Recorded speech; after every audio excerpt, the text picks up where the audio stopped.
La Federación Latinoamericana de Sociedades Científicas de Estudiantes de Medicina y el Comité Permanente de Educación Médica le da la bienvenida a la serie de videos. Mi nombre es Jaime Sandoval Castro y soy de la Asociación Udo Bolívar Venezuela y voy a hablarles sobre la filtración glomerular.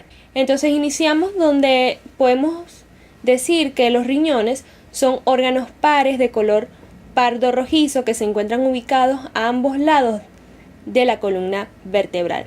Se encuentran ubicados en el retroperitoneo, tienen un tamaño de 12 por 6 por 3 centímetros con un peso aproximado de 150 gramos cada uno.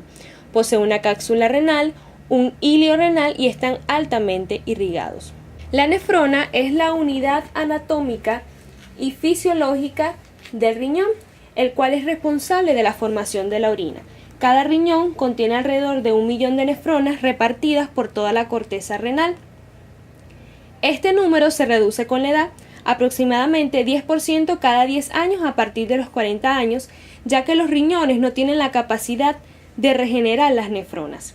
Entonces la nefrona consiste en un grupo especializado de células que filtran la sangre y posteriormente modifican de manera selectiva el líquido filtrado. En cada nefrona se distinguen dos componentes importantes, que son el corpúsculo renal, que está conformado por una red de capilares interconectados que forman el glomérulo, y son los capilares glomerulares que se encuentran englobados en una cápsula de Bowman. Este glomérulo, estos capilares, están formados a partir de la arteriola aferente y de la arteriola eferente.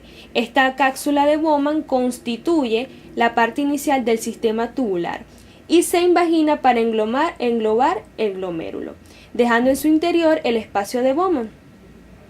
También en la capa visceral de la cápsula, que está en contacto con los capilares del glomérulo, está formada por células epiteliales modificadas que son los podocitos. Y el sistema tubular está conformado por el túbulo contorneado proximal, el túbulo contorneado distal, el asa de L y el túbulo colector.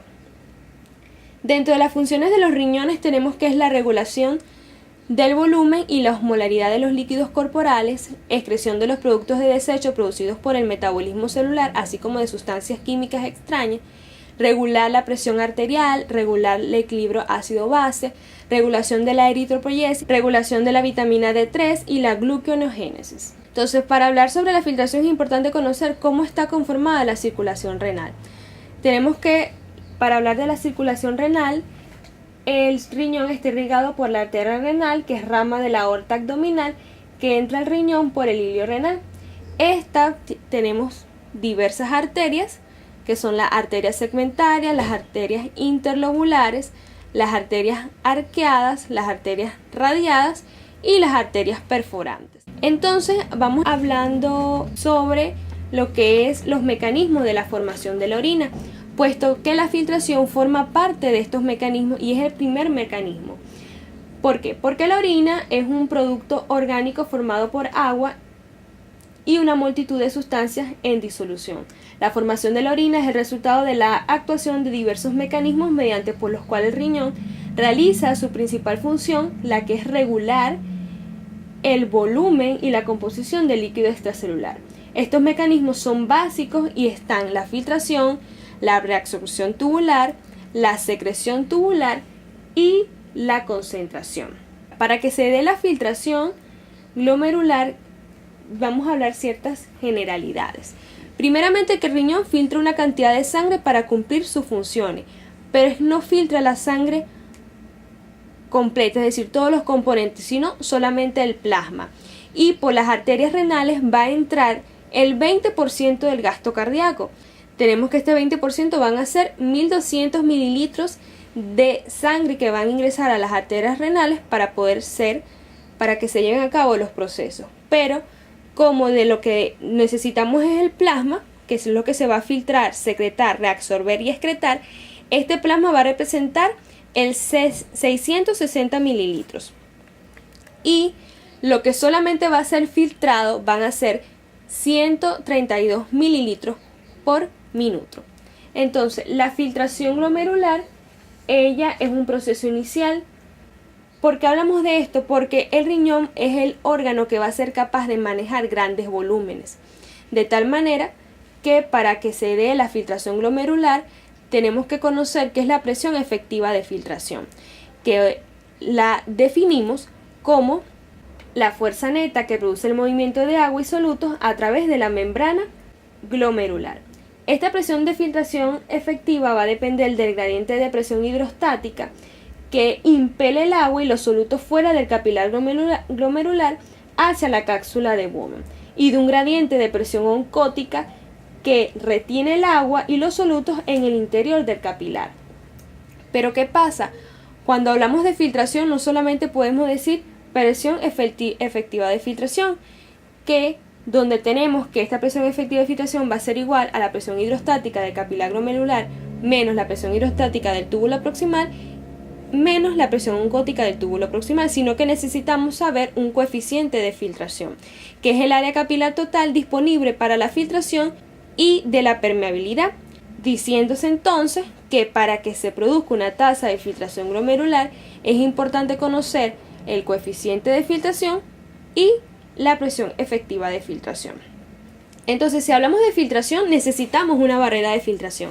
Esta barrera de filtración va a estar conformada por un endotelio que es del capilar glomerular, que es un endotelio fenestrado, y también por una parte central de la barrera de filtración, que es una membrana basal glomerular que está formada por proteínas colágenas y no colágenas como proteoglicanos. También la capa más externa, que es de la barrera glomerular, que está constituida por una línea de células epiteliales discontinuas que conocemos como los podocitos. En esta imagen, ¿verdad?, vemos una representación esquemática y una imagen por microscopía. Debemos hablar también sobre los factores que influyen en el coeficiente de filtración. A pesar de que existen diversos estudios, se puede decir que algunos de los factores que influyen son la angiotensina 2, la vasopresina, prostaglandinas, sobre el coeficiente de filtración.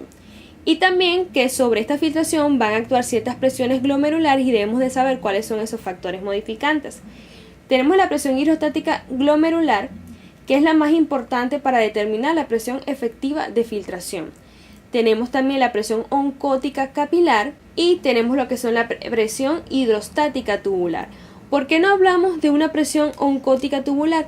Porque si estamos filtrando, ninguna proteína debería de filtrarse en condiciones fisiológicas. Y hablamos de que la característica de este filtrado glomerular es un ultrafiltrado. Es decir, que es un filtrado casi perfecto del plasma que va a atravesar estos capilares glomerulares. Pero no es un filtrado perfecto, puesto que aún hay pequeñas proteínas que son de pequeñas proporciones, proteínas pequeñas, que pueden atravesar esta barrera glomerular. Por ejemplo, la albúmina. El aclaramiento o depuración es un término que no es exclusivo del riñón. Sin embargo, es importante que nosotros lo sepamos, pues va a cuantificar el volumen del plasma depurado de una sustancia, la cual por consiguiente es eliminada por la orina.